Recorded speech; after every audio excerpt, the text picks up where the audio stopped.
Let's talk about it right now. We are AT&T. I'm Courtney with Cowboys Nation.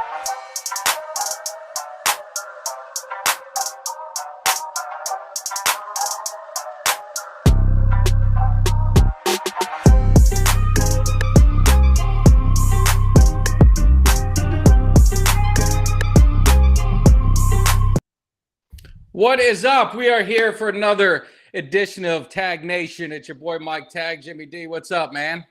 Not much, man. How was your weekend? It was good. It was good. Let's get all the stuff out of the way, though. Make sure if you guys aren't subscribed, make sure you subscribe, like, share. We're on Spotify, Instagram, Facebook, Tag Nation. We got all that stuff. So we have a great show, but we'll get into it, Jimmy, about the weekend because I wanna bring my boy Jay Tuck on because I got to tell him a couple funny stories, and we need to make sure we need to get his comments too. But you know, we're having a draft special, so I had to bring on what I call, he's my draft expert. He brings great content and great analysis on all these guys. You know, I just know the Canes. So if we're not drafting Canes, I got to figure out who we're getting. So we got Jay Tuck coming on the show. What do you got, Jim? I don't know nothing about college well, football. Then you're gonna get I need to be too. enlightened. That's right. Good. You know, like Temple and Rutgers, none of them are going to get drafted, I don't think, Right. unless he corrects me. But, you know, Same old Temple. The cool thing before I bring him on, I just want to say is you know, I met Jay Tuck. Maybe it's been 2 years. He invited me on his show, and we had a great time. And then we've always stayed in touch. And then Tampa was coming to the Cowboys were playing Tampa this year, so he came down. He came to the Cowboys cave. We recorded a little show there, so it's what's cool with Cowboy Nation. I would, you know, hopefully it's reciprocal, but I consider him a friend, and we've been hanging out at some of the games, tailgate, and it's awesome to have him on the show. I told him I just wanted to get something going with Jimmy D, my high school friend, so he inspired me to do it and supported me. So without any further ado, we got to bring on my boy Jay Tuck. Jay Tuck, hey, what's going on, everybody? Hey, what's going on, Mike? What's going on, Jimmy? Thanks for having me on. Well, I'm happy you're on. We got a lot of Cowboy stuff to cover. Jimmy D's going to have to jump in a little bit because he gets sick of me talking about the Cowboys so much.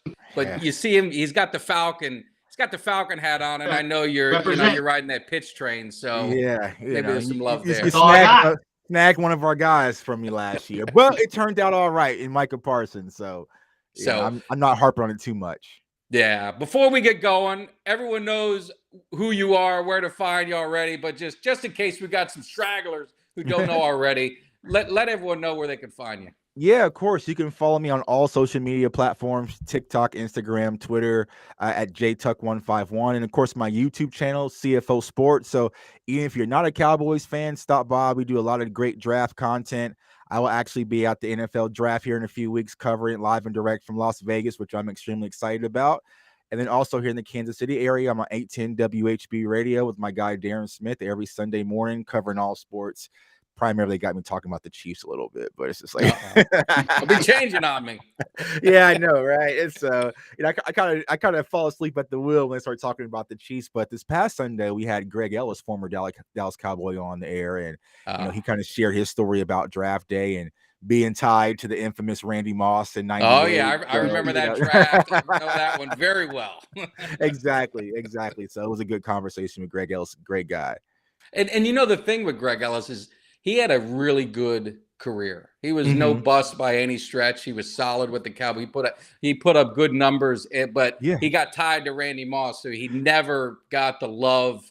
He really deserved. Yeah, fans, and I asked him, like, did he ever take that into consideration, like hearing all the Randy Moss rumblings when that kept like as an additional motivation?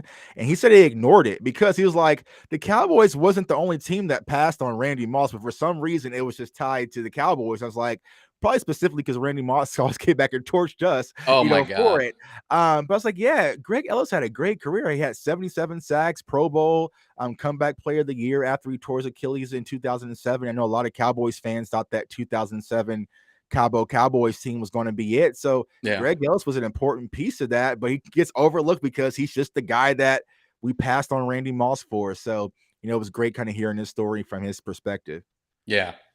Now, J Tug, I want to ask you, it's coincidental that we're talking about the NFL draft tonight because the WNBA draft is occurring right now. Maybe you can give us some insights on that.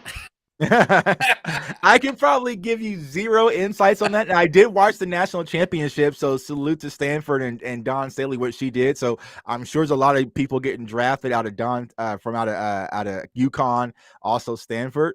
And so, it was exciting for the national championship to kind of see women's college basketball really be at the forefront. Because, let's be honest, for the longest time, it was just UConn or Tennessee. But you're starting to see a lot more competition spread throughout college basketball for the women's sport. So, as growing up as a kid, when the WNBA first rolled out, I was a huge fan of the sport because, I was a basketball player growing up. So, like Cheryl Swoops, Don Staley, Rebecca Lobo, those type of players I watched when I was a lot younger. Now I haven't been watching as closely because it's like, Cowboys keep me occupied a little bit more than I want. But when I got some chance, I do tune into the WNBA, but I couldn't tell you who is going to be the number one pick tonight, to be honest with you.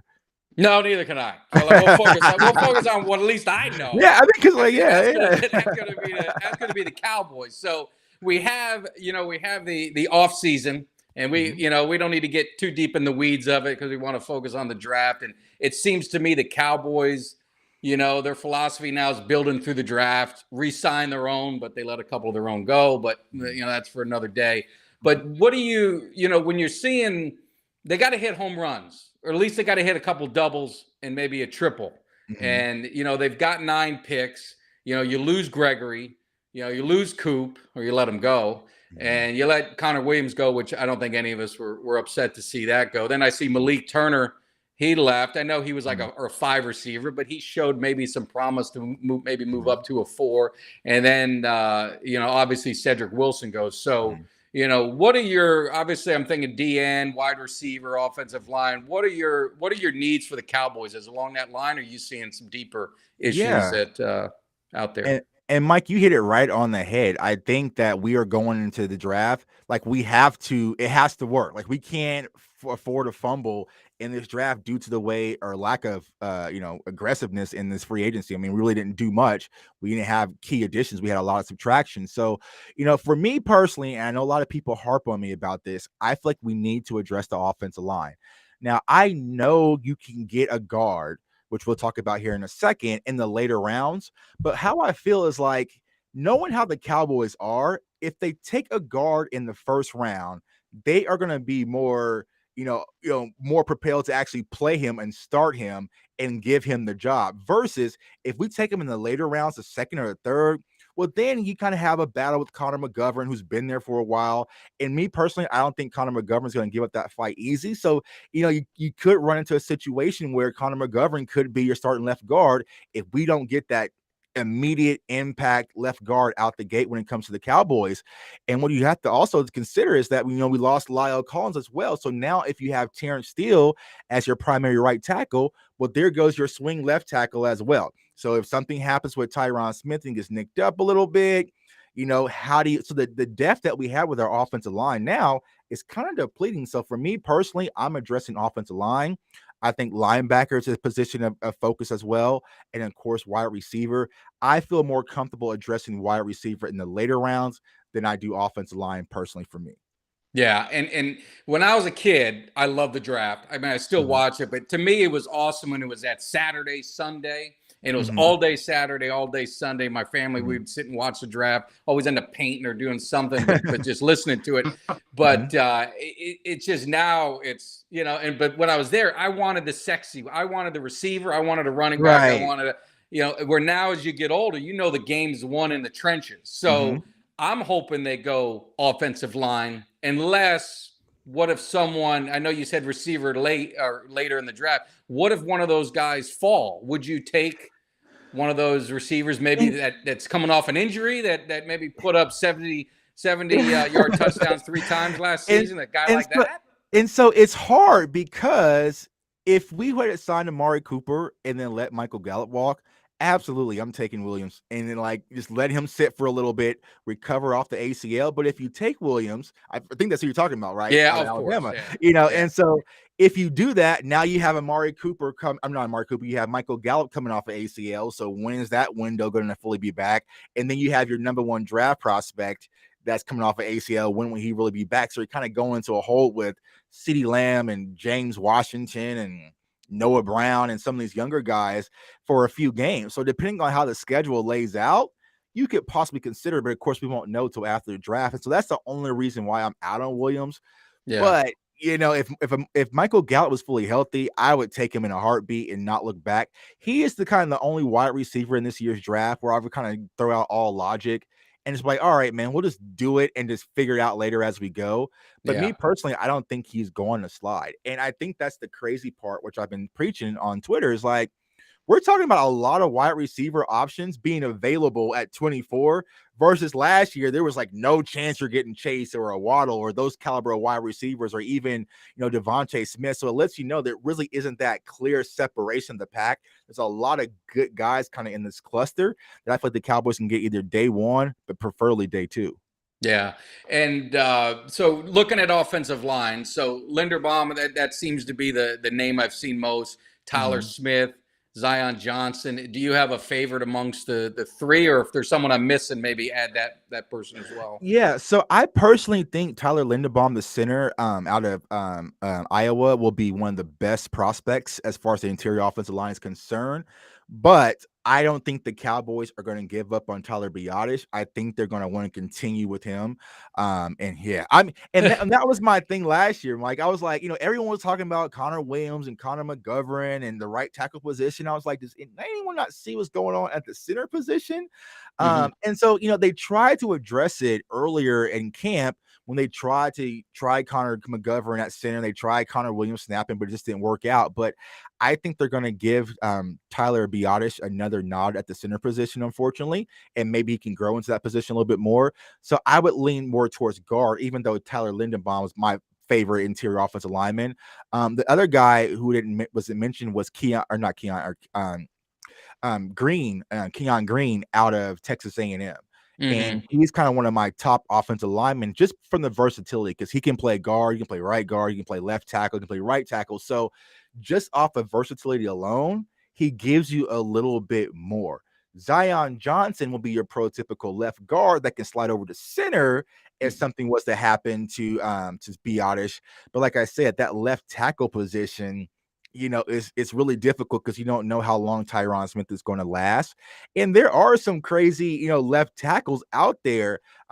Charles Cross, that's, a lot of people are high on, and also Trevor Penning as well. Like, he is an outstanding tackle, but my question when it comes to tackle, all right, I just kind of know how things work, and it kind of happened last year with LVE. As soon as you draft a linebacker, LVE has the clearest bill of health throughout the entire season, didn't miss a game. I don't even think LVE caught COVID, nothing. And so it's like, I know we draft the left tackle. Tyron Smith's going to play the full season. And so it's like, where can you really stash him?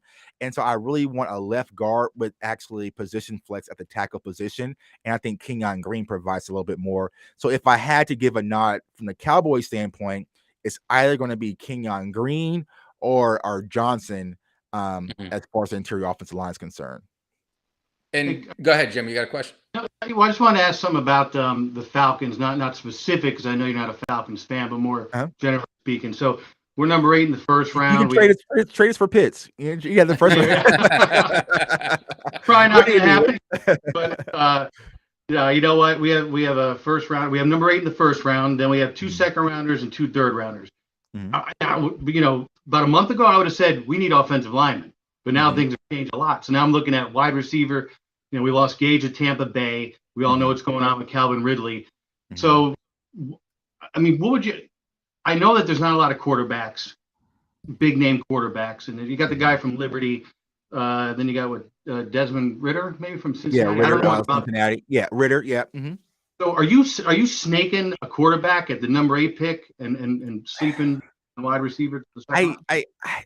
When it comes to the quarterbacks, like, this quarterback class is really iffy compared to like last year and other previous years. Like, I just don't see a top 10 worthy quarterback now. You are starting to hear some of them slide up a little bit. Malik Willis is starting to slide up a little bit. You're hearing the Saints kind of have some interest in him. Also, Kenny Pickett out of Pitt. You're starting to hear his name a little bit more. But for the Falcons standpoint, I just wouldn't, because it'd be a huge reach. I just feel like it would. I mean, you guys really should have took Justin Fields last year, but but I just don't see a quarterback that is top 10 worthy. Like, it'll be a huge reach versus next year, the quarterback class is a little bit better and a little bit deeper. You can probably wait. So if you can kind of get a guy to kind of fill the void in right now, as far as a quarterback position, and start building the weapons and the offensive line around him, and then plugging your young quarterback of the future, I think that'll probably be your best benefit. Yeah, Cordy, I'm trying to get Pitts, man. Let's just write like, what do you need? That's not even up for discussion. All right, but I tell you, it's funny because the big thing that we're looking at too is looking for an edge. Fowler, we released him. He's now in the Cowboys, and so Mike Tagg, I think under Quinney, he's going to be kicking ass again. He's going to be back to form.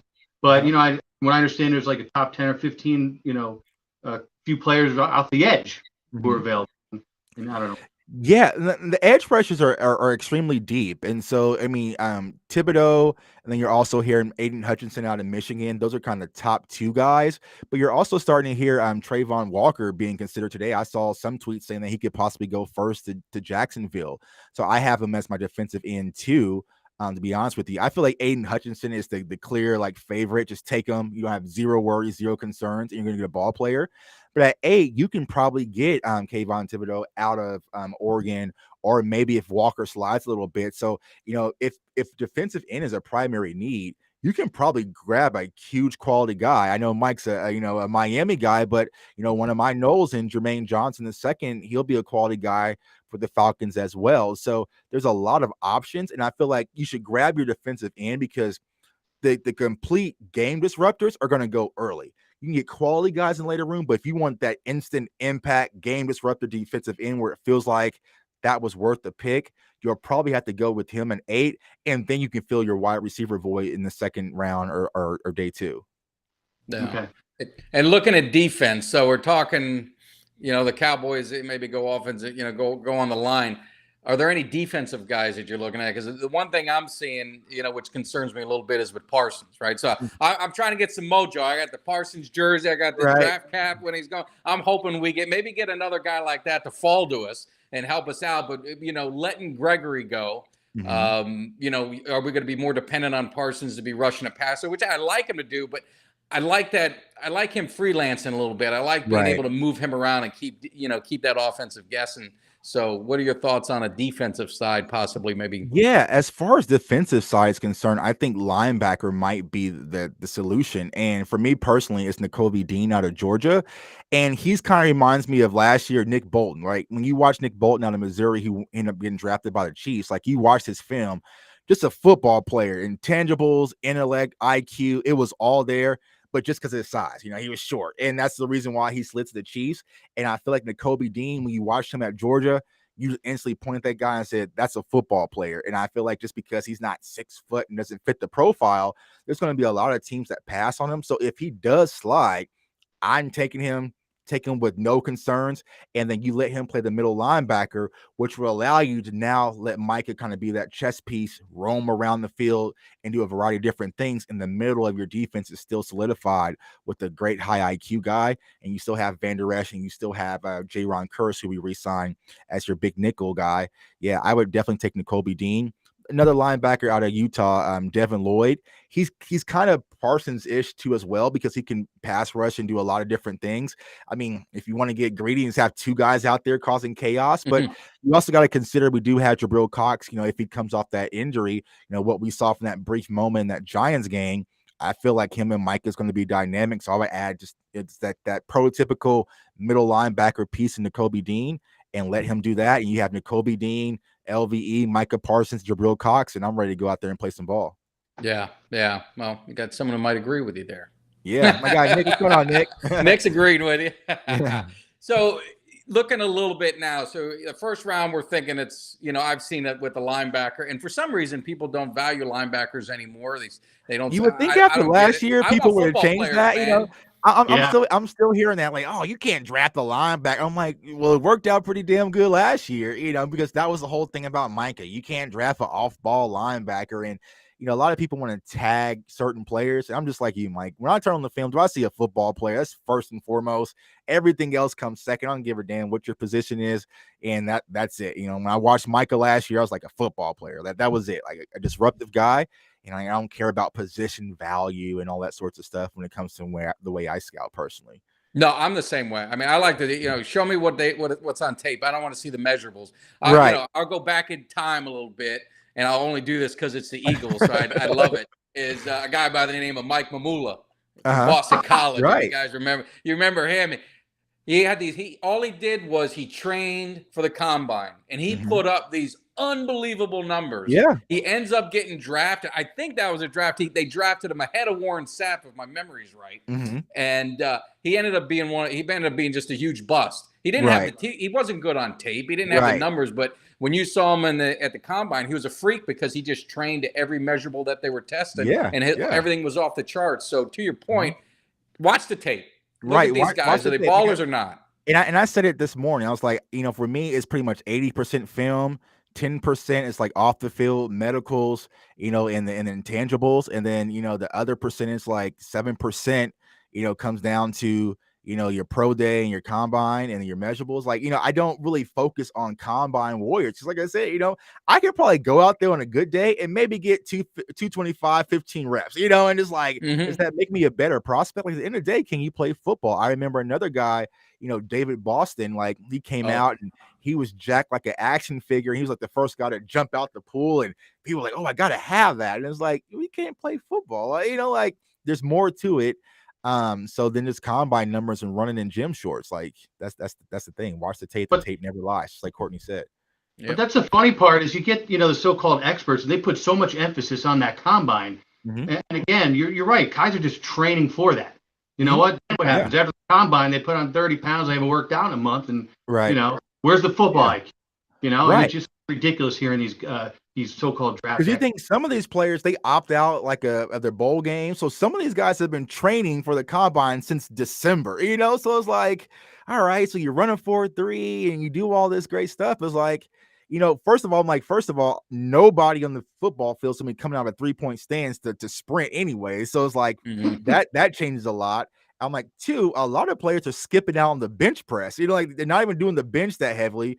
Vertical jump, what does that really have to do with the defensive lineman? Like there's a lot of things you see in the combine, but it's just like it's a track meet and it's exciting, I guess. But it's like you really can't base, all your analysis just off of strictly combine. One player might just have a bad day, and Treylon Burks, the wide receiver out of Arkansas, is one of those. Like you cut on the film, and this guy is just a massive weapon of mass destruction, but he ran a 4.5, and it's like, all right, so it's like, all right, well, does it really matter, so yeah. I think Michael Irvin and Jerry Rice ran like a high 4.5s and they to work out, but you're on receivers, so that was my next thing. So how late would you take a receiver? Because we've got a problem. I mean, we got Gallup, who's might miss 3 or 4 games. We don't know. I think CD is going to handle his business. I'm not too worried about that. I think Washington is going to be I think he was a sneaky signing for us. I think he's better maybe than his numbers showed last year. I mean, he had Ben Roethlisberger throwing the ball as kind of at the tail end of his career, but I think he could be a nice 4 force, maybe a 3 temporarily. But what's your thoughts on receiver? How long would you wait? I'm waiting for receiver on day 2. So that's me personally. And here's the reason why I say it. One, you drafted CeeDee Lamb in 2020. Like there's no reasonable doubt he should be your primary wide receiver, your primary target moving forward. You just franchise tag Dalton Schultz. So just to get your value for giving him $10 million, he is going to be a target.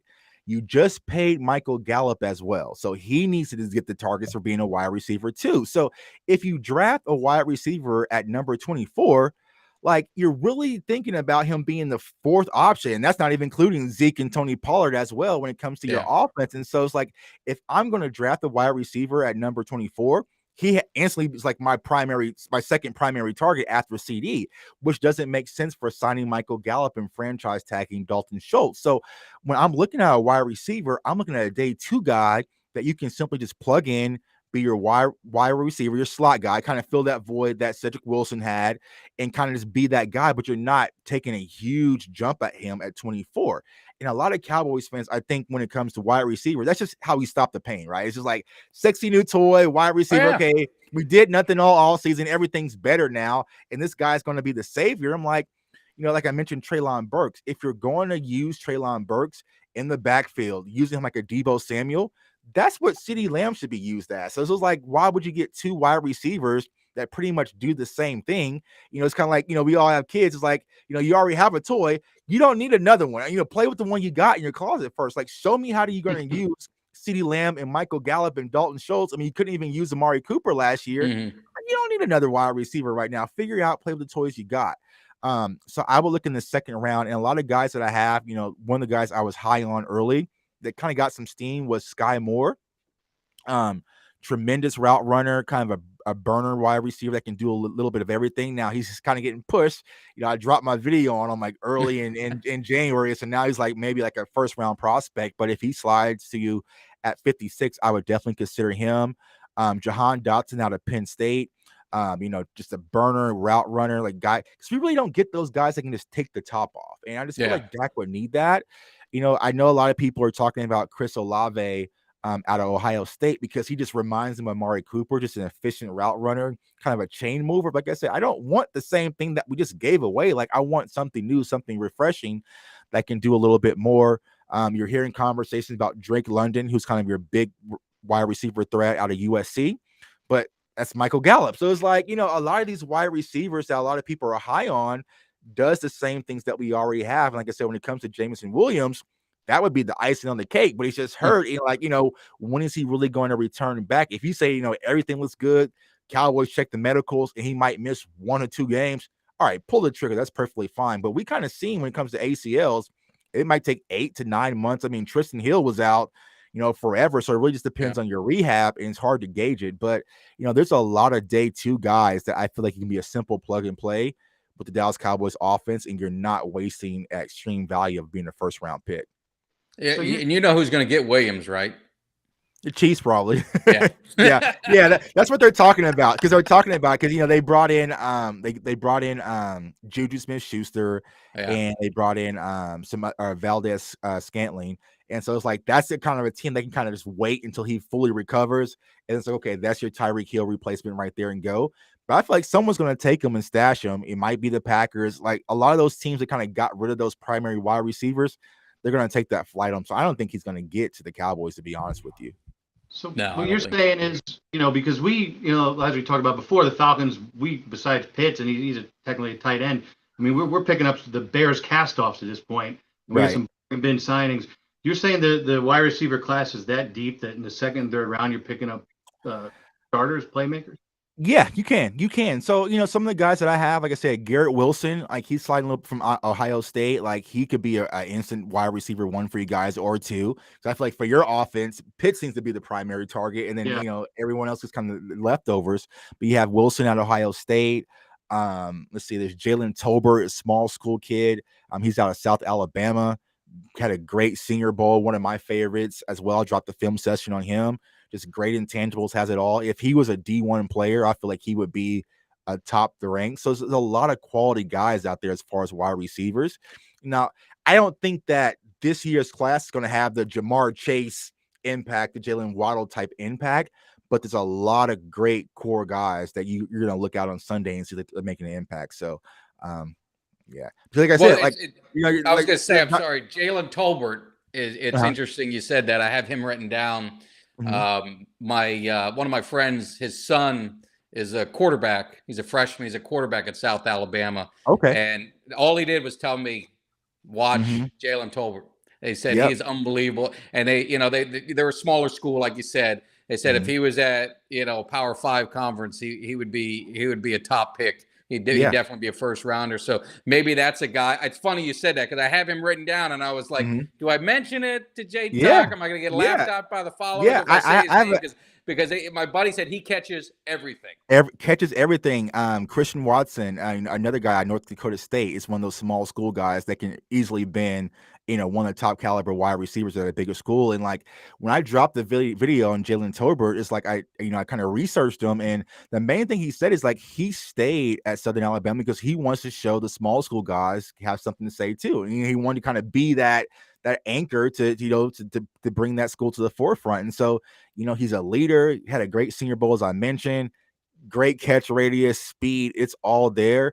And I think he's going to be a day 2 guy that'll be available. If you kind of want your shifty joystick type wide receiver, Wan'Dale Robinson out of the University of Kentucky, another day 2 guy that'll be available. So there's a lot of different, flavors of ice cream, if you like, that I think will be on day 2. But I think it's going to go early because I feel like wide receivers might drift a little bit until around that 24 range, and they might last until the second round, but they're going to get wiped out. Like, as soon as that string gets pulled, you're going to see Jalen Tolbert, Christian, like, they're going to go. Even Pickens out of Georgia as well. Like, you'll see a lot of those guys just get pulled all together. Yeah, so. Well, and let me, I don't think we're going to be drafting one, but cornerback. But just for the draft people, I know there's some debate with your guy. I know you're high on Stingley, and then you got Sauce. So what is your comparison? What's your take on those two? I know neither one of them's fallen to us, but well, I mean, I don't know if they're just trolling because the media is bored right now, but you're starting it because, like, I was at the bar last week. And, some buddies of mine were, the Cowboys fans were in town, and Mel Kiper was on the TV, and he's talking about he mocked Derek Stingley to us. Like, are we getting Stingley? I was like, man, I don't think so, man. Like, I wouldn't bet on it. But, the hard thing with Stingley is that he hasn't played much. There has been some injuries. So will teams pass on him? I don't think so, because he's just extremely talented. I feel like when it comes to Sauce Gardner, he's just the easiest pick because he has intangible, he has the size, the athleticism, and he also has the most relevant film. So I would give Gardner the nod over him. But as far as upside, when it comes to Stingley Jr., if he works out and it is who we think he is, he has the upside to be one of the best corners in this draft. But not only the best corner, like one of the best defensive players. But it's just a huge crapshoot when it comes to him. So if he slides to us, like I said, he's the one player. I would say again as well, is like, all bets are off the table. I know that we have Kelvin Joseph, Anthony Brown, and Jordan Lewis. I don't know. I'll figure it out. So it's like, I would get this caliber of player, plug him into outside, move Kelvin Joseph inside or Anthony Brown, and you have a strong young nucleus of cornerbacks for the future Dallas Cowboys.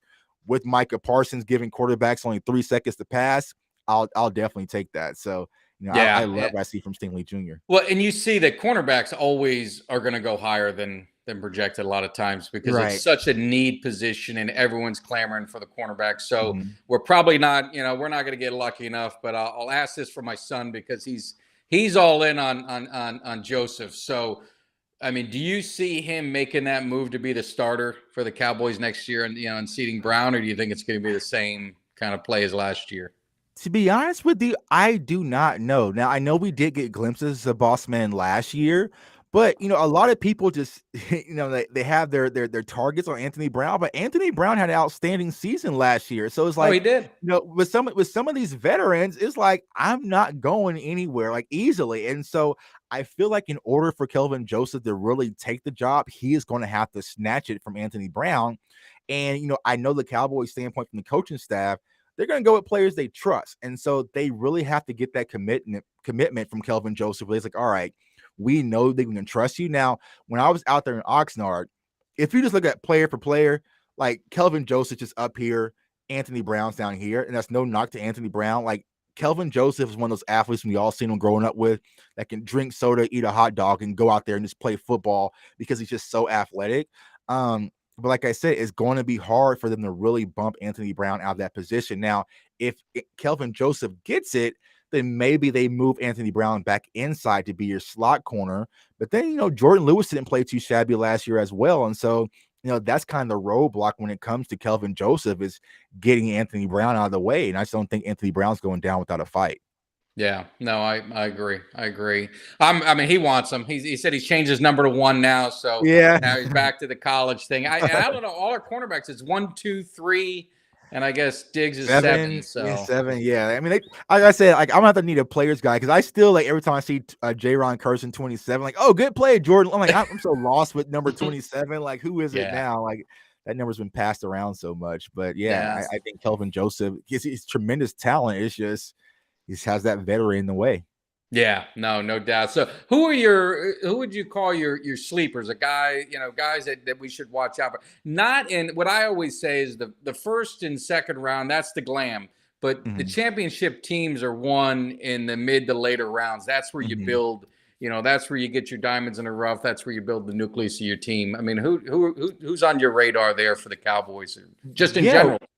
Yeah, one of my guys is, I'm not sure if he's going to be second or third round. He might be later round. I've seen him all over the board. Is Cameron Thomas out of University of San Diego State. Big defensive end, kind of has a Joey Bosa like build for him. The hard part is that he was double teamed a lot because he was the only option, so his numbers didn't really jump out at a lot of people. He's a little bit stiff, but I feel like with Dan Quinn, he can really work on him just with that frame and that engine and that motor that he has. I feel like he can be a wrecking force. So Cameron Thomas out of San Diego State is one of the guys I've been looking at.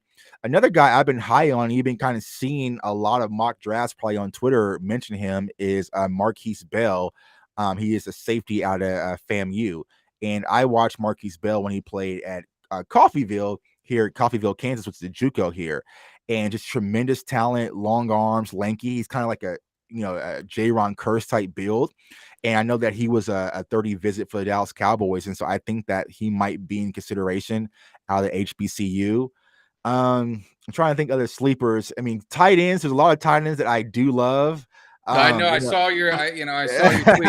So we can get on the tight end. So they get Schultz, right? They sign him to the franchise tag. Some people gave a lot of heat. Me personally, I thought it was probably a safe, smart signing. He's got a comfort level with Dak. You're losing Amari. You just can't get all these pieces going away. But maybe it's a 1-year deal and they're drafting some guy to be his successor. I don't like his blocking. I wish he was a little bit more versatile in that, and in that phase of his game. I don't think he'll ever be that. Except on Twitter, he's great blocking on Twitter, man. Why does he block everyone? Not to change it. I don't know. I don't know. maybe he's got his wife on there. She's just blocking anyone. I think. Well, I was lasting for a little bit, and then I posted my Trey McBride video. And then he blocked me, so I don't know if that was it.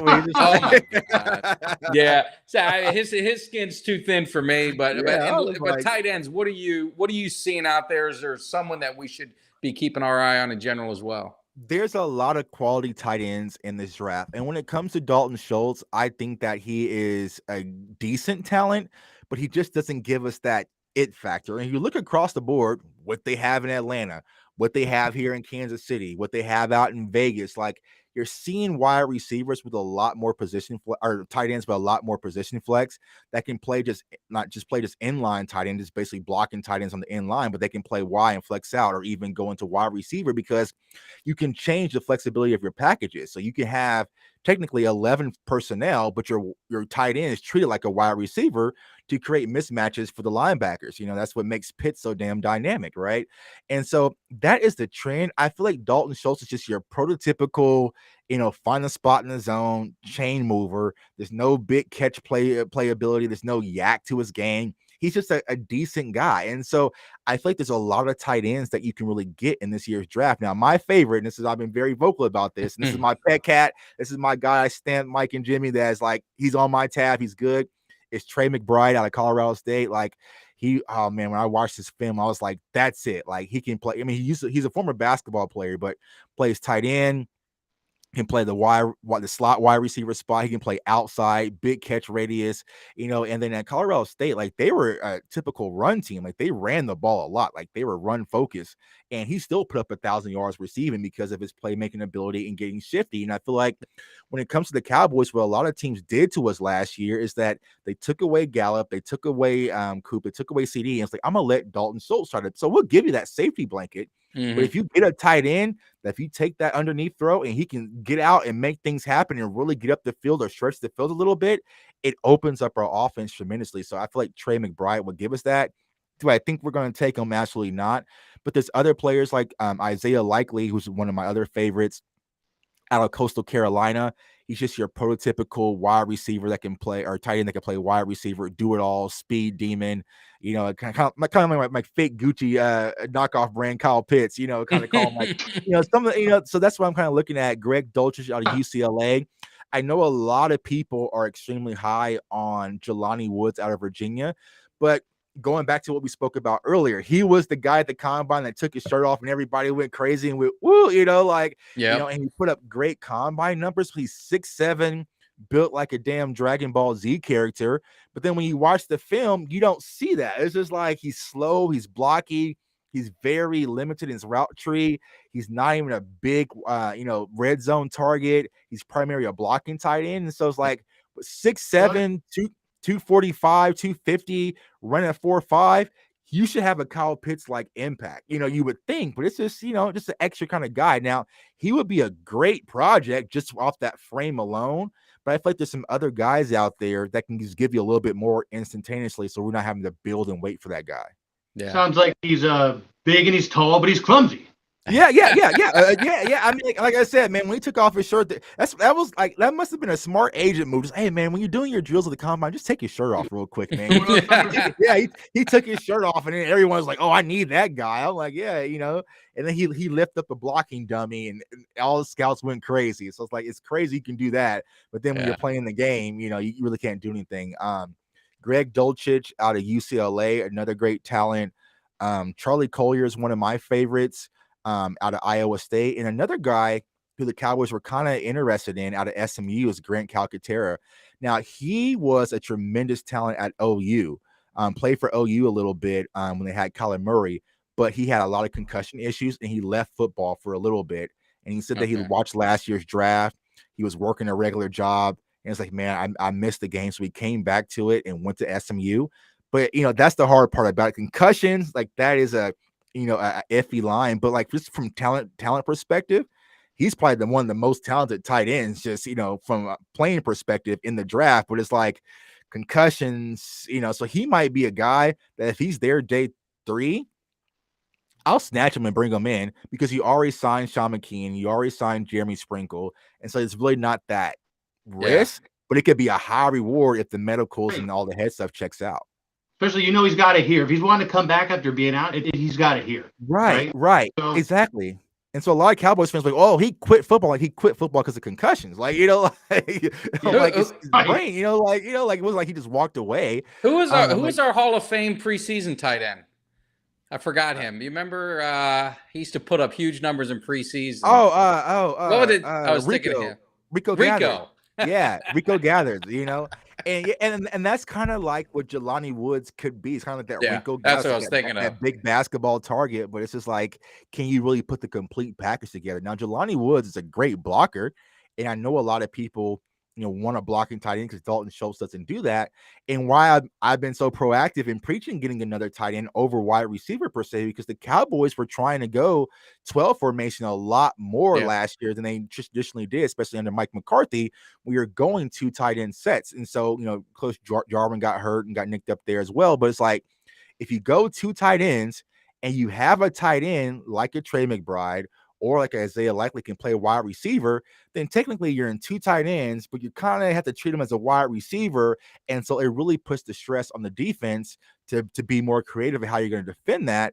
Is it going to be a run? Is it going to be a pass? And so I would prefer that over just taking a wide receiver. Because like I said, if you're going 11 personnel, maybe 50% of the snaps, your number 24 pick will be out there.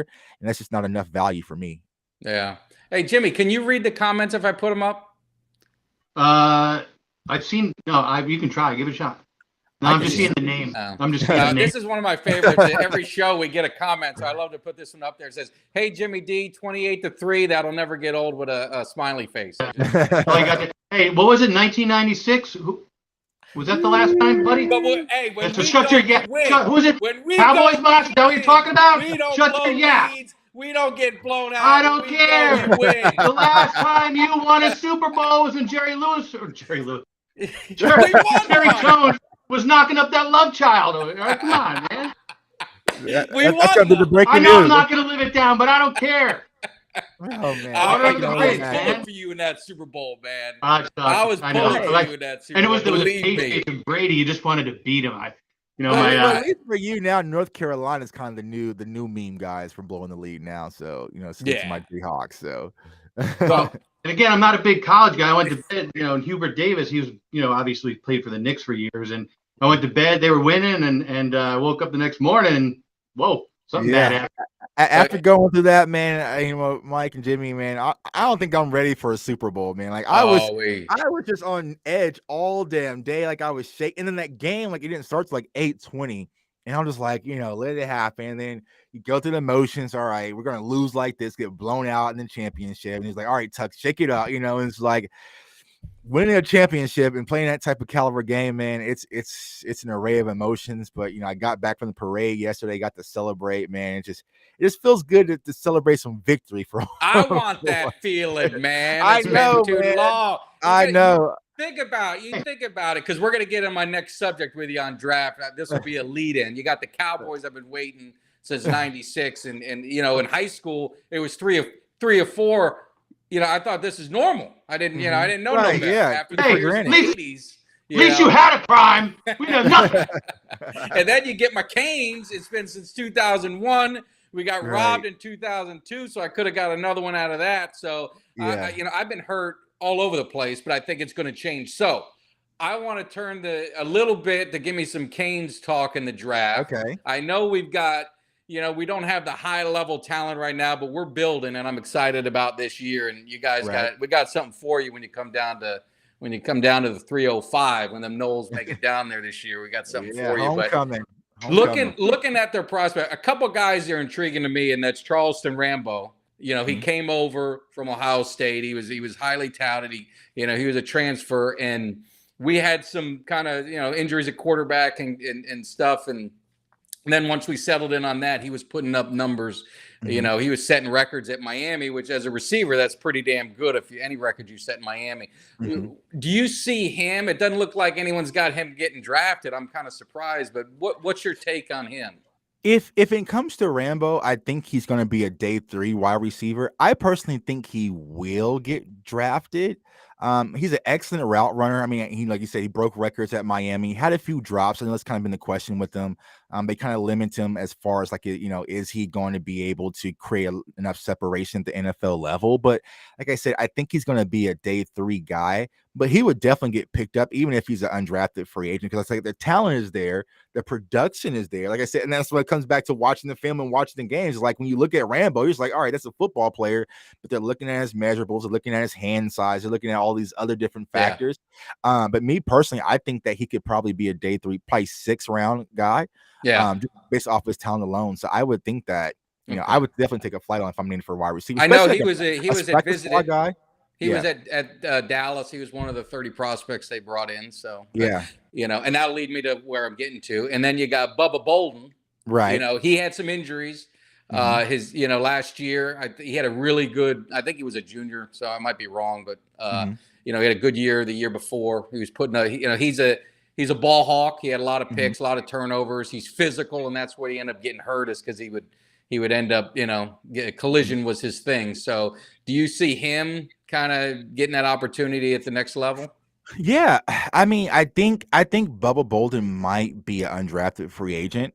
But once again, I think the talent is there, especially as a safety position, because he has versatility. I feel like he can play, high safety, or he can also play in the box. He can play all over the field, which he did last year at Miami. But it really comes down to the intangibles. It comes down to the injuries. And that's the hardest part is, like when you're kind of scouting the draft from the outside, like I kind of do, I don't have all the medical details of what is really going on with what these players are looking into. And so, like as you mentioned, his injury history might be alarming to some scouts or some teams. Like I said, the talent is there. So if you're able to get a Bubba Bolden or a Rambo in the 6th or 7th round, because my thought process is I'd rather just take a flight on them in the 6th or 7th round versus letting him become an undrafted free agent and kind of cherry pick where he's going to go and talk to other teams. And I feel like if you're going to take him as a project, he has the upside, he has the capability, he has the production.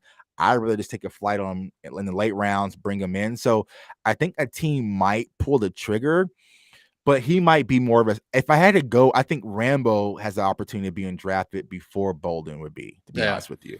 All right. And then my last one, and this is, either you're going to think I'm crazy, you think I'm on target, is Derek King. So he's a quarterback, but he also is a receiver, and he's got a lot of skills. So is that someone, I'm thinking of the Cowboys to get some creativity in their offense. You've got a guy like maybe like a Taysom Hill, or someone like Cordell Stewart back in the day, a guy that you can kind of be your gadget player on your offense? Do you see him at any opportunity next level of doing Well, something it's like funny that? you mentioned that. Now, the one positive I'll give to the tight end, Jelani Woods, who's 6'7", 250, he played quarterback.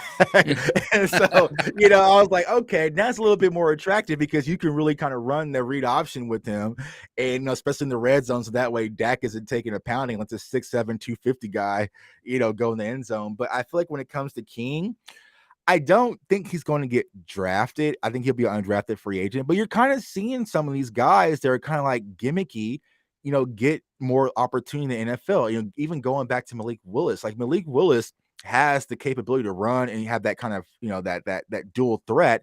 Arm isn't the most accurate. It's strong enough, at the NFL level.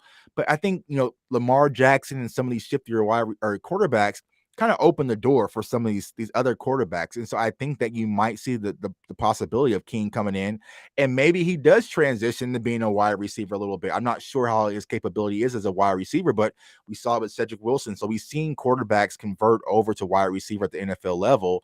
Now, I haven't looked at his, like I said, his full route running capability, but you might just see him come in as a practice squad guy and to see what you got as far as a camp body, because you always going to want athleticism, man. At any NFL level, like, you know what? I just want to get this guy. He's an athletic freak. Bring him in for camp. He can be a practice squad guy, scout team guy, and then maybe he builds on and builds his career from there. Yeah, I think he started at receiver at Houston, and then they converted him to quarterback. So Quarterback. he's always been kind of like that dual threat, but he's a little bit different than what I call Tebow, where he said he'll do whatever, he'll play any right. position Yeah, whatever it takes. Yeah, he's not going to claim he's a great quarterback. Like, man, but I just think our offense, get some imagination, get some creativity going, something instead of just being so bland. You see a lot with what the Chiefs do and some of these other teams do, especially inside the red zone. Right. I just change it up a little bit. Yeah, you would think, and you would think that the Cowboys would try to keep up with some of the trends, but it got very stale. And like I was going back, I was cutting up some stuff for Twitter, from that Tampa game, and I was like, where the hell did this offense go? Like, we were so creative. We saw CeeDee Lamb in the back, like everything was clicking, and it was like that was all we got, man. That was that was it. You know what it was like? Did you watch? I was telling Jimmy about it. You watched the Lakers, on HBO. The Showtime, I haven't. Yeah, you got to watch it. You got to watch it. But it was that coach. I don't know. I forgot his name. But it was, he kept showing how long it takes each play. It was 24-second shot, 32. He wanted them up and down, hustling. And I think we saw that in Dallas, where we were constantly on the attack on offense. And then it just scaled back and just got so conservative. And, you got all these weapons. It was so frustrating near the end of the year.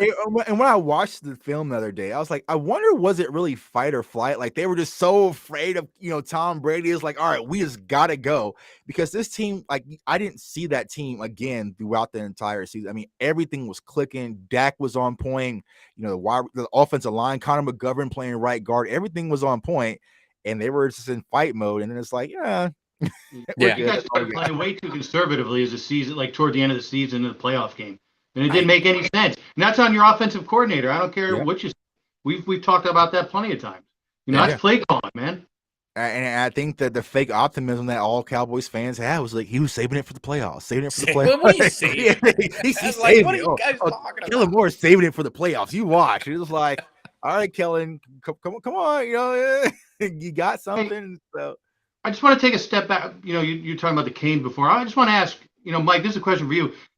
Just before we went on the air, you were talking all sorts of noise and how Seminoles are garbage and FSU sucks. What were you talking about that for? That's nothing I wouldn't say to his face, because I've said it before. Yeah. Well, last time I think we met after that, but like last time we saw, we watched that matchup, the Canes versus the Noles. Man, my Canes came out victorious, and so there's a lot of people have been saying, "Oh, I don't think Jermaine Johnson is this and that." I was like, just go watch that Miami film, man. They'll tell you all you need to know. he was a problem, but now you got to go down to the 305, and that's the point I was saying with the Canes, where the Cowboys might be slipping up. Is you go back again. I love going back in time because the history was so sweet.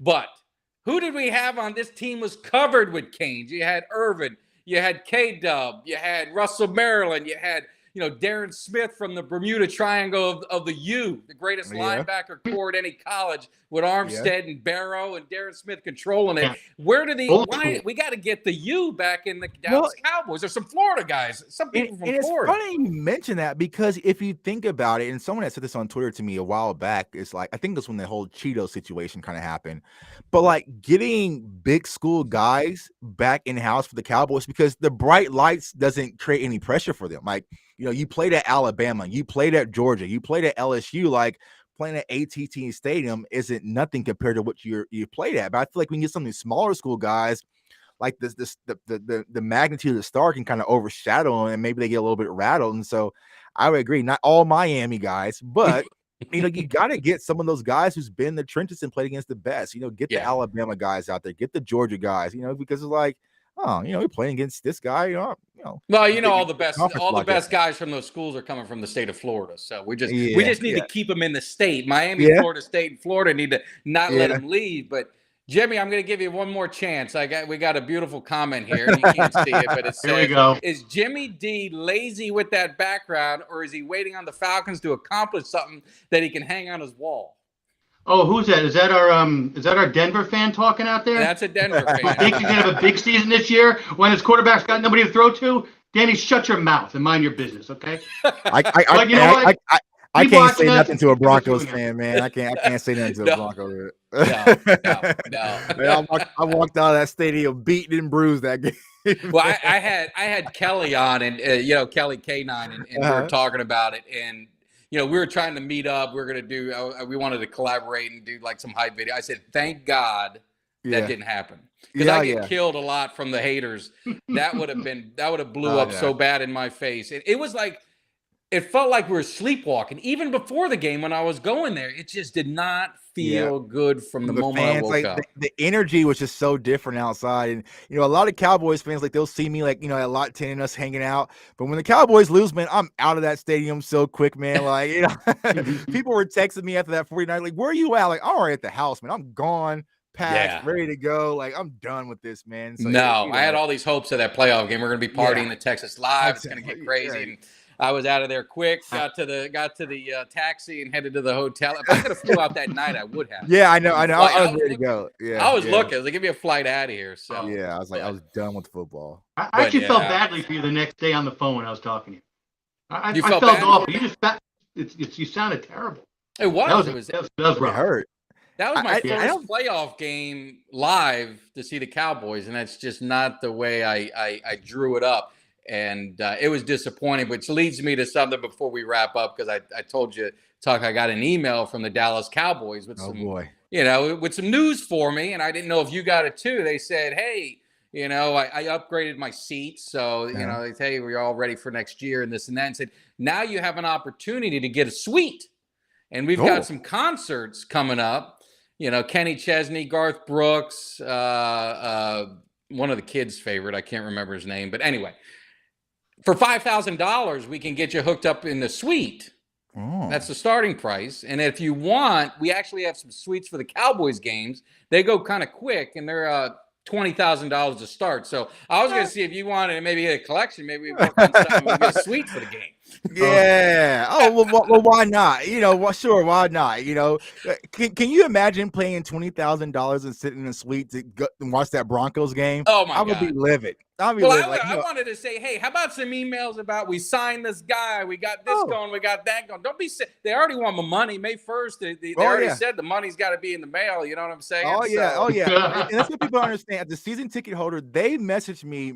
I had to have my deposit in by March 1st. Mm-hmm. By March 1st, to maintain my seats. They had made no trades, did nothing. And it's just how they got us in this vicious cycle, man. And it's hard to get out of. But it's like, I guess Wednesday they got some big business announcement press conference coming up. And it's just like, announce a free agent signing. Announce you're signing Tyrann Mathieu. And, it's frustrating as a Cowboys fan. Like, we're always going to love this team. Like, I see your autograph memorabilia, Mike, and your man cave. I got the same stupid stuff, even got more coming in. Like, we're tied to it, but as fans, we're just frustrated taking our fandom is being taken advantage of. Yeah. And I feel like this season, this offseason specifically, we're seeing it more than ever.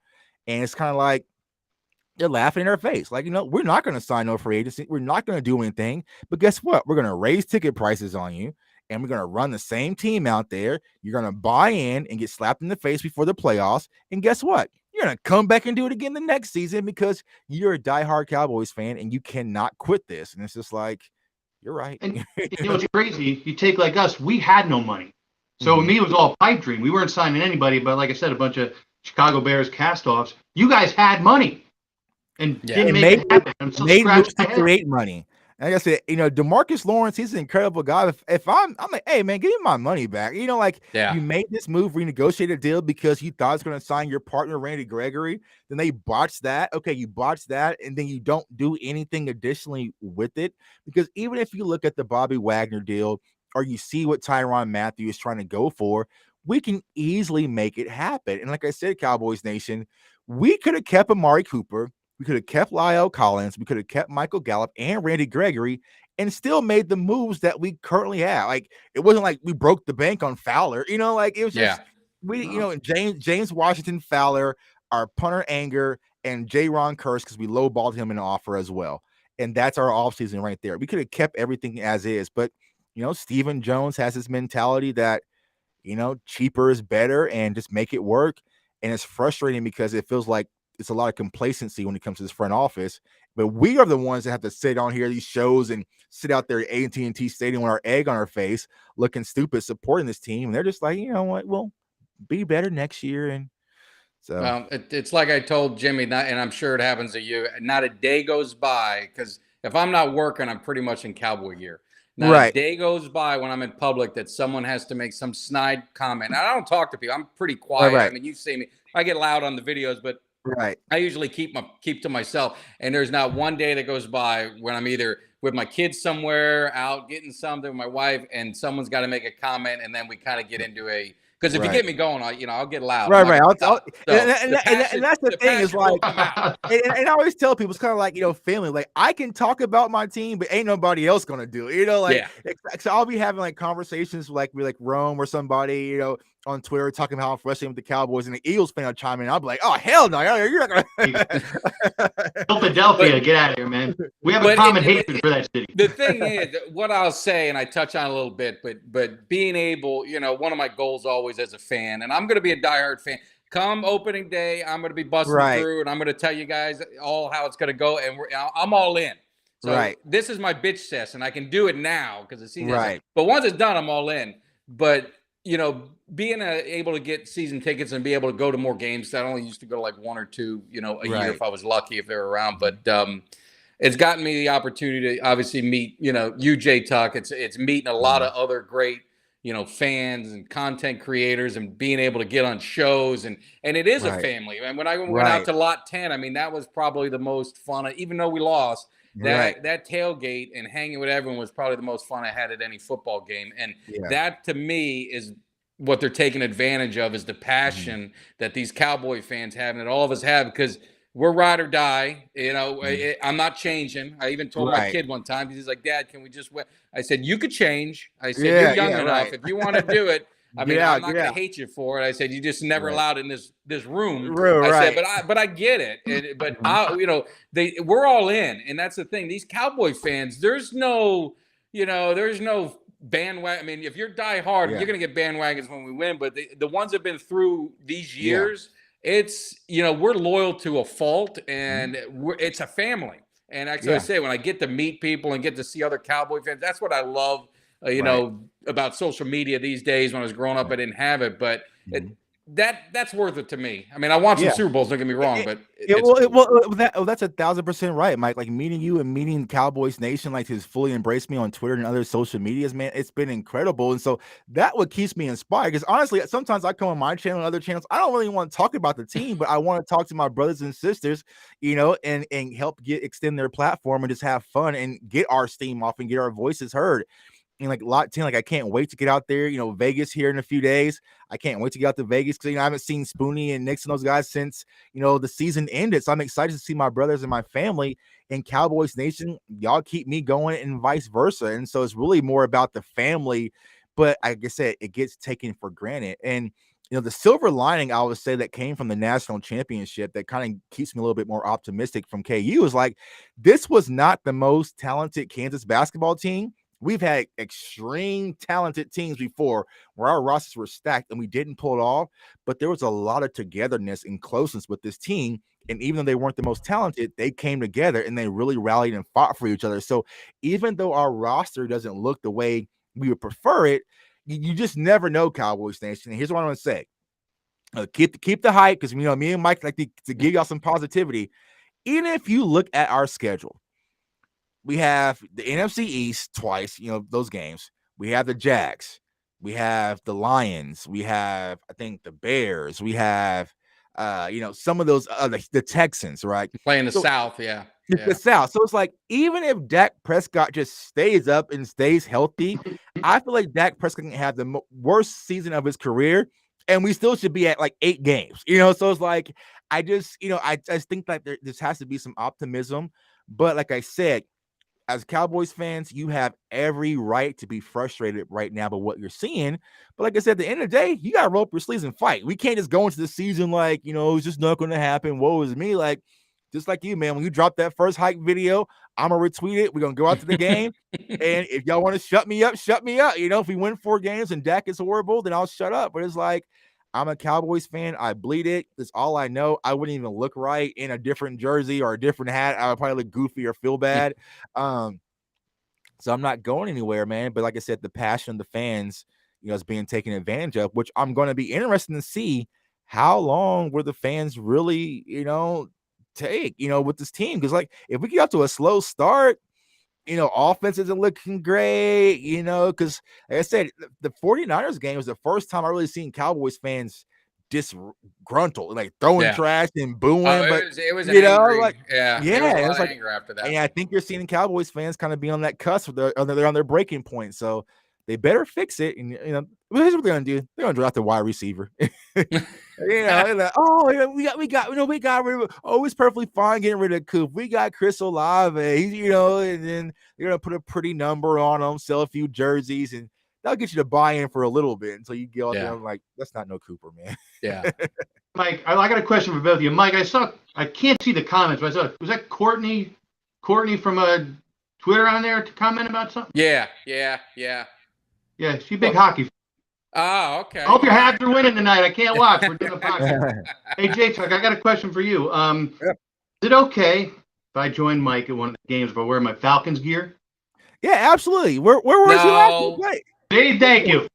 Listen, thank you, J-Tuck. I appreciate it. I don't know about you, Tuck. This is my thing. So if someone else gets pissed off, too bad. Nothing gets me more infuriated when I go to the Cowboys-Eagles game and see some idiot with a Packers jersey or some idiot with a Niners jersey. You got to represent. If we're playing the Falcons, fine, but you don't do that. But I'm that guy, Mike. No, I'm that guy. Every time I'm at a Chiefs game, I am scarred up from head to toe. No, I why are you here? Hate it. Like, why are you here? People are like, why is the Cowboys fan here? And I'll say, well, why are you sitting behind me? You go home watch the game. I hate it. But Jamie, you could wear like a polo shirt or something, but you're not going decked out in a mask and you're in the jersey. I'm not doing it. Oh, I can't wear the mask? Come on. I got a rep to protect. You can wear your Pitts jersey, man. You're good, man. Thank you. That's right. Exactly. Like a Cowboys cousin, man. He's one of us. But no, I just wanted to thank you, Jay Tuck, for coming on. I mean, like I said, I consider you a friend, and it's been great, back and forth and being able to go to games. It's like I told my wife, I said, I've never gone anywhere by myself. I said, but I think I can actually go to a Cowboys game by myself and have a great time because there's just such great people at Cowboys Nation. Especially now. I remember clearly that Thursday night Saints game. I had to work in Dallas, and I was going to the game by myself. And my family was freaking out. Like, I don't want you to go in the game by yourself. And then that's when I met Paul Martinez, who's actually part of the Hard Hitters group that does a lot 10. He's like, hey, man, come on out with us, hang out. And it was like a family, and it's like, since then, and every time I go to a Cowboys game, I'm never by myself, and even at home, now you're going to know someone, Mike, at the stadium. So it's like, you're never by yourself, and home is home, man. So Yeah. You know, No, I'll it's be there. awesome. It's awesome. So I really wanted to, thank you for coming on board. And like I tell the people, I saw what you got. That's a sweet Micah Parsons, Pro Bowl signed jersey you got. Yeah. Mine is on the way, but it's not a Pro Bowl one. I got a blue one, and it's inscribed with Defensive Rookie of the Year on there. And we're doing something special for our subscribers when we get to 1,000 subscribers, which we're getting close. Yeah. I actually have an 11x14 Micah Parsons signed photo, Defensive Player of the Year. So hey, just because you're on the show doesn't mean you're ineligible. So I try to win it all. Try to win it all, man. We're gonna do a live drawing for it. It's a badass piece. It's like one of those black and white pictures with the color of just his uniform and everything in color, and it's signed in like a paint pen. Kudos to Micah, man. They did it up right. So. Yeah, kudos to Micah. Like people like he reached out to me. That was the crazy part. And that I sent that jersey way back in January, so it's been kind of floating around there at the headquarters. And so I was messaging like, "Hey, man!" Like, and so kudos to the girl at the front register. I was calling like, "Hey, man, where is that jersey? Like, at least send it back to me." And then he messaged me the other day. He's like, "Oh man, my bad. It's been sitting in my locker. Like, I got it and sent it back." So. Mike is tremendous talent and a great guy, man. Kudos to Mike. I think he's gonna have an outstanding year, but we got to build off of it. Like, don't be complacent. Go. You got the talent. You got Dak. You got Zeke. You got CD. You got Mike. You got Diggs. Build. Go. Put all the chips in and just go. But we got the talent. I could talk for another 2 hours. I want to keep But we've got the talent. We've got the best quarterback in the division, and people could say our division is trash. We had 2 teams in the playoffs, so don't give me that crap. And I don't remember hearing any of this from the Packer fans with the shit they had in their division or with Tom Brady in his division that he had for 15 years with Buffalo. That was garbage. Dolphins were garbage. The Jets were garbage. And no one complained then that they were number 1 seed every single year, which is a big advantage, at least, especially in the playoffs. So I'm not apologizing for nothing. We got the best quarterback in the division. We've got talent. Let's get this draft right. Unfortunately, we got to play with the hands that we're dealt as fans, and we got to hope that our scouts, do what they do. And they've been pretty good the last few years. Yeah, exactly. We got to win in spite of them. Right, exactly. So, anyway, I appreciate you coming on. Go ahead, Jimmy. No, on a footnote, Mike said, J Tug knows, so much about college football and the draft, and I gotta agree, man. You knew a wealth more than I expected. So thanks for coming on tonight. Thanks for the insight. Absolutely, man. Thanks for helping me, because like I said, I don't watch college football. I don't know much, so at least I can watch the draft and have some idea of what to look for and what's going on. Yeah, man. Like I said, it's all about the Cowboys Nation. This is like my 3rd year really doing the draft, but I enjoy it because it's like I feel like you don't get this type of information coming from the mainstream networks. And it's like, there's a lot of manpower and hours and resources. And, my wife would tell you, she's like, what are you watching? And you're watching Marquise Bell at FAMU film, and it's like silent, and it's like 2:00 in the morning, but I enjoy it because I'm passionate about my team. Honestly, when I go on other shows and they ask me, "Oh, what's the Bengals?" Like, I don't know what the Bengals are. I don't care. But I know what my team needs at every pick. And so, it's all about the Cowboys Nation, man. Y'all keep us inspired, and I'm just happy that people have chosen me to give me a voice and a platform. Yeah, no. Well, we appreciate it. And I'm just going to sign off with one quick thing. It was a tough week. If you're a sports fan, obviously, Rayfield Wright, a Cowboys legend. You saw what happened with, Gary Brown, unfortunately, a great Cowboys coach and a player, played with the with the Oilers. And then you see what happened with Dwayne Haskins. And the only thing I'll tell people, and if you guys want to comment on it, I'll leave the door open for you before I sign off, is what's bothered me about society now is the just on social media and on everything, everyone's looking for the negative. And, you had a young guy who's 24 years old, lose his life. I don't know the circumstance, and it really doesn't matter. I mean, no parent should have to bury their child. And my son's going to be 18 and my daughter's going to be 16. They're not that far away from that time. And for Gil Brandt, he's 90 years old, whatever, but you say what you say, it's just uncalled for. And then Adam Schefter, you don't need to be negative. These guys are people, and they've got families, they've got kids, they've got cousins, they've got brothers and sisters. And it was just really sad. and it's unfortunate. And I see it on Twitter because and it's okay, you know, for these, Right. you know, when we're talking sports, give a little hate, I could take it, I'll dish it out too. But when Right. something tragic like that happens, there's no time and place for that kind of thing. Just respect, respect the family, say something positive, or don't say nothing at all. And that's Right. really what I want to leave it at. I wanted to say something at the beginning, but I didn't want to somber up the mood because I was really pumped up for this show. But just watching what happened on there on social media, and you see it all the time, it's just really sickening. And I just hope that people start straightening up. Yeah, and I agree, man. But people have to understand, whether you're a podcaster, media journalist, whatever, you have a responsibility whenever you put out into the world.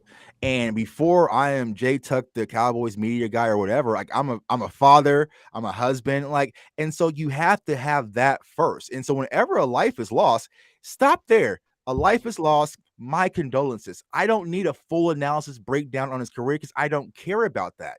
Always critique the player, not the man, because you don't know these people. And so if a player is playing bad on the field and I'm analyzing the game, well, we'll speak about that. But you're seeing it too frequently where people want to talk about certain players, mental health. You saw, what happened with, Skip and Dak Prescott, as I mentioned on Twitter. Like, that is off base. Like, you're talking about the man specifically, talk about the player. And so, I feel like as a society, we got to get back to humanity and just showing compassion and just starting from there. But that's a whole nother conversation, man. But rest in peace for those lives.